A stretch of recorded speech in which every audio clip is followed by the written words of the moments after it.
नमस्कार साथीहरु, तपाईहरुलाई च्यानलमा स्वागत छ। र आज मैले BBS first year financing accounting and analysis बाट accounting for cash and internal control को थर्ड क्वेशन लिएर आएको छु र यसको मैले कन्सेप्ट बनाइसकेको छु। अहिले सम्म हेर्नु भएको छैन भने यहाँ आई बटनमा गएर हेर्न सक्नुहुन्छ। र आज हामीले बैंक रिकन्सिलिएसन स्टेटमेन्टको थर्ड क्वेशन गर्न लागिरहेका छौं।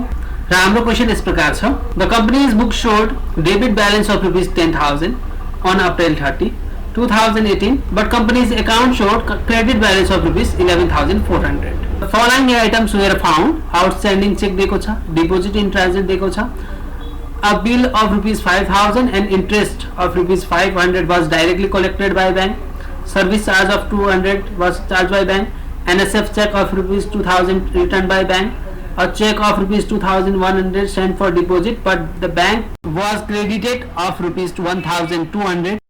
अनि रिक्वायर्ड भनेको छ prepare bank reconciliation statement in good form. र बी नम्बरमा सोधेको छ prepare necessary journal entries for adjustment. So यहाँ हामीलाई बैंक रिकन्सिलिएसन स्टेटमेन्ट र journal entry for adjustment prepare गर्न भनेको छ। र सबैभन्दा पहिला यसको हामीले फर्मेट थाहा हुनुपर्छ। एक्चुअली फर्मेट फेरि हेर्नुस् यो हाम्रो खास फर्मेट रहेको छ। र यहाँ हेर्नुस् यो हाम्रो होरिजन्टल फर्मेट रहेको छ। Balance as per bank statement रहेको छ जसलाई हाम्रो सुरुमा अनएडजस्टेड बैलेन्स भनिन्छ। त्यस्तै गरी balance as per cash book यो पनि अनएडजस्टेड हुन्छ। यो हाम्रो adjustment of bank statement balance, यो हाम्रो adjustment of cash book balance रहेको छ। सो यसमा एड र लेस हुने कुराहरु यी हुन्। जसमा एड हुने कुरा भनेको डिपोजिट इन ट्रान्जिट और चेक अंडर कलेक्शन। अब यो डिपोजिट इन ट्रान्जिट भनेको के हो तपाईलाई थाहा छ र यसलाई मैले सबै एक्सप्लेन गरिसकेको छु। मैले भनिसकेको छु फर्स्ट भिडियोमा मैले यसको बारेमा सब क्लियर गरेको छु। किन यसलाई एड गरिन्छ, किन डिपोजिट इन ट्रान्जिटलाई एड गरिन्छ, बैंक एरियरलाई किन एड गरिन्छ, if bank arrear reduce bank balance, र आउटस्ट्यान्डिङ चेकलाई किन लेस गरिन्छ, यो मैले सबै भनिसकेको छु। त्यही पनि मैले फेरि पनि हल्का रूपमा त पक्कै पनि भन्ने छु, तर विस्तृत रूपमा हेर्नको लागि भने तपाईहरुले फर्स्ट भिडियो नै हेर्नु होला। किनभने यो मैले त्यो सबै कुरा यहाँ भन्न थाले भने यो भिडियो धेरै लामो हुन्छ। मात्र अहिले तपाईहरुले जान्न पर्ने हुन्छ कि के कुराहरु एड र लेस गरिन्छ एज पर बैंक स्टेटमेन्ट र के कुराहरु एड र लेस गरिन्छ एज पर क्याश बुक। यो तपाईलाई थाहा हुनुपर्छ। र जुन पैसा तपाईले बैंकमा जम्मा गर्नु भएको छ त्यो ब्यालेन्सलाई यदि तपाईको क्याश बुक ब्यालेन्समा राखिन्छ भने त्यो ब्यालेन्सलाई हामीले डेबिट ब्यालेन्स भन्दछौँ। र तपाईले बैंकमा पैसा जम्मा गरिसकेपछि जुन बैंकले हिसाब राख्छ त्यो ब्यालेन्सलाई बैंकले क्रेडिट ब्यालेन्समा राख्दछ। तो यहाँ हामीलाई सबभन्दा पहिला बुझ्न पर्यो क्वेशनमा the companies book showed debit balance. Debit balance भनेको यो कम्पनीको ब्यालेन्स हो। सो कम्पनीको अनएडजस्टेड बैलेंस 10,000 हुन्छ भनेर हामी बुझ्न पर्छ। त्यस्तै गरी companies account showed credit balance of ₹11,400। It means यो बैंकको स्टेटमेन्टमा देखाएको बैलेंस हो, यो पनि अनएडजस्टेड बैलेंस हो 11,400। सो अब यहाँ सोलुसन हेर्नु होला। यहाँ हेर्न सक्नुहुन्छ balance as per cash book यो अनएडजस्टेड बैलेंस हो तपाईको 10,000। त्यस्तै गरी balance as per bank statement यो पनि अनएडजस्टेड बैलेंस हो 11,400 जुन यहाँ दिएको छ। हेर्नुस् 11,400 बैंकको स्टेटमेन्टमा। त्यसै गरी डेबिट ब्यालेन्स अर्थात क्याश बुकमा तपाईको 10,000 यो राखियो। Okay, the following items were found भनेको छ outstanding cheque of ₹5,000। Outstanding cheque भनेको के हो त भन्दाखेरि चेक इस्यु भइसकेको तर बैंकमा अहिलेसम्म प्रेजेन्ट नभएको। सो यति बेला के हुन्छ त भन्दाखेरि तपाईले आफ्नो खातामा त पैसा घटाइसक्नुहुन्छ तर बैंक ब्यालेन्समा घटेको हुँदैन। र मैले तपाईलाई भनेको थिएँ सुरुको भिडियोमा पनि यदि तपाईको बैंक ब्यालेन्स घट्छ भने त्यो लेस गर्ने हो, यदि तपाईको बैंक ब्यालेन्स बढ्छ भने त्यो कुराहरु एड गर्ने हो। सो यो आउटस्ट्यान्डिङ चेक अफ ₹5,000 हामीले घटाउनु पर्छ किनभने जति बेला यो चेक बैंकमा प्रेजेन्ट हुन्छ यसले हाम्रो क्याश घटाइदिन्छ। त्यही भएर यो आउटस्ट्यान्डिङ चेक लेस गरिन्छ।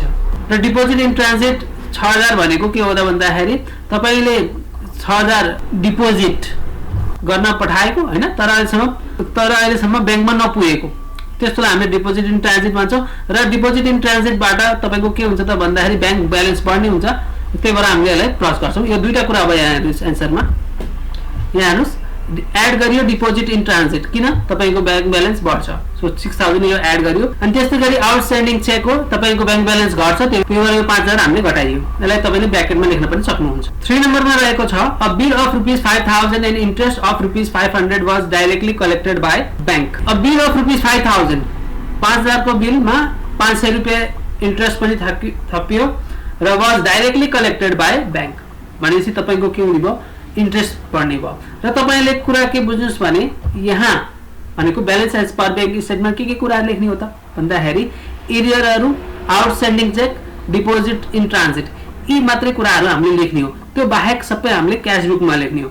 सो यहाँ हाम्रो बिल कलेक्टेड बाइ बैंक त्यो 5000, यो 5000 त्यो त्यहाँ चढ्यो र हाम्रो यसले ब्यालेन्स बढायो, त्यही भएर हाम्रो एड भयो। त्यस्तै गरी इन्ट्रेस्ट 500 रुपैयाँ छ, यस इन्ट्रेस्ट पनि हाम्रो ब्याङ्क ब्यालेन्समा थपियो र इन्ट्रेस्ट पनि 500 रुपैयाँ हाम्रो थपिन्छ हैन, ब्याङ्क ब्यालेन्स बढ्छ भनेपछि हाम्रो के हुन्छ त यो 500 रुपैयाँ पनि यहाँ एड गरियो र 5000 र 500 गरेर यो 5500 भयो। त्यसै गरी service charge of rupees 200 was charge by bank. अब यो पनि हामीले क्याश बुकमा राख्ने हो र जति पनि चार्जहरु छन् हामीले लेस गरिन्छ। मैले तपाईलाई भनेको थिएँ जति, किनभने चार्जले हाम्रो ब्याङ्क ब्यालेन्स घटाउँछ, त्यही भएर हाम्रो यो माइनस हुन्छ। यहाँ हेर्न सक्नुहुन्छ बैंक सर्भिस चार्ज यो 200 हाम्रो घट्छ। ओके, तपाईले यसलाई ब्र्याकेटमा लेख्न सक्नुहुन्छ। त्यस्तै गरी NSF cheque of rupees 2000 return by bank. So NSF cheque पनि हाम्रो लेस हुन्छ, मैले तपाईलाई भनेको थिएँ। सो यो पनि हाम्रो लेस हुन्छ। सो एनएसएफ चेक रिटर्न यो हाम्रो कति भयो त 2000 र 200 र 2000 तपाईको यो 2200 हाम्रो माइनस हुन्छ। सो हामी ब्र्याकेट लगाउन सकिन्छ। त्यसपछि हेर्न सक्नुहुन्छ a cheque of rupees 2100 sent for deposit but the bank was credited of rupees 1200। यहाँ सामसँग पढ्नु होला। A cheque of rupees 2100 sent for deposit, 2100 रुपैयाँको चेक डिपोजिट गर्न पठाइयो but the bank was credited of rupees 1200 only. 2100 रुपैयाँको चेक छ तर ब्याङ्कले गल्ती गरेर त्यसलाई 1200 मा मात्रै तपाईको के गर्दियो, क्रेडिट गरिदियो। इट मिन्स तपाईको ब्यालेन्स 900 रुपैयाँ कम देखाउने भयो। 2100 रुपैयाँ देखाउनु पर्ने 2100 रुपैयाँ तपाईले पठाउनु भएको डिपोजिट गर्नलाई, तर ब्याङ्कले गल्ती गरेर 1200 रुपैयाँ मात्र जम्मा गरिदियो भनेपछि त्यो त ब्याङ्कको गल्ती भयो। गल्ती भयो भनेपछि कतिको गल्ती भयो भनेपछि 900 रुपैयाँको गल्ती। त्यो अब 900 रुपैयाँ त के गर्नु पर्यो, ब्याङ्कले त एड गर्न पर्यो नि, र एड गर्दाखेरि तपाईको पैसा बढ्छ। त्यही भएर हाम्रो यो ब्याङ्क एरियर इन रिकर्डिङ छ, यो 900 रुपैयाँ हामीले एड गरियो र 6900 टोटल पनि गरियो। 6900 भनेको तपाईको 6900 र 11400 प्लस 6900 माइनस 5000 गर्दाखेरि तपाईको आयो 13300। त्यस्तै गरी यता पनि त्यही आउनु पर्छ र 10000 प्लस 5500 माइनस 2200 गर्दाखेरि तपाईको आयो 13300। सो यसरी चाहिँ हाम्रो यो ब्याङ्क रिकन्सिलिएसन स्टेटमेन्ट बन्न जान्छ र हाम्रो डेट यहाँ लेख्नु पर्दछ। सो यो चाहिँ हाम्रो भयो र अब हामीले जनरल इन्ट्री फर एडजस्टमेन्ट हामीले बनाउने हो। र जनरल इन्ट्रीको फर्मेट गर्नभन्दा पहिला म तपाईलाई भन्न चाहन्छु कि हामीले क्याश बुकमा जुन रेकर्डहरु राखिन्छ त्यो मात्रै हामीले जनरल इन्ट्रीजमा समावेश गर्छौं। अर्थात् यो 5000 500 200 2000 का कुराहरु मात्रै हामीले एडजस्टमेन्ट इन्ट्रीज मा राख्दछौं।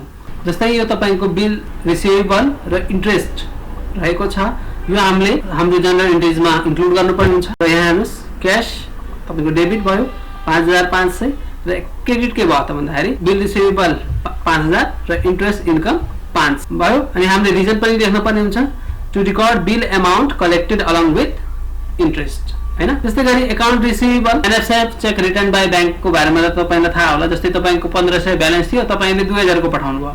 अब 2000 को चेक पठाउनु भयो भने त अब 2000 रुपैयाँ त ब्याङ्कले दिदैन, उले के गरिदिन्छ त्यो रिटर्न गरिदिन्छ। सो यही कुरा हाम्रो हो र त्यो 2000 हाम्रो अकाउन्ट रिसिभेबल हुन्छ। सो 2000 हाम्रो डेबिट हुन्छ र टु बैंक हो हाम्रो क्रेडिट हुन्छ। र रिकर्डमा हामी के लेखिन्छौं, to record NSF cheque return by bank. यो हामीले एनएसएफ चेक रिटर्नको बारेमा हामीले 2000 लेख्यौं। अब यस्तै गरी हाम्रो बाँकी रहेको कुरा बैंक सर्भिस चार्ज हो जुन 200 रुपैयाँ गरिन्छ र यो यहाँ लेस भएको छ। र हामीले एडजस्टमेन्ट इन्ट्रीजमा देखाउँदाखेरि यसलाई मिसलेनियस एक्सपेन्सेसमा देखाउँछौं, किनभने जस्ता पनि खर्च हुन सक्छन्, तपाईको चेकको खर्च, ट्याक्सको खर्च जे पनि हुन सक्छ। सो मिसलेनियस एक्सपेन्सेस तपाईको 200 रुपैयाँ डेबिट हुन्छ र टु बैंक यो हाम्रो 200 रुपैयाँ क्रेडिट हुन्छ। र हामीले लेख्दाखेरि भन्छौं to record bank service charge. र यसरी चाहिँ हाम्रो यो कम्प्लिट भएको छ र यसरी चाहिँ हामीले सल्युसन कम्प्लिट गरेका छौं। अन्तिमसम्म भिडियो हेरेकोमा धेरै धेरै धन्यवाद। Thank you very much.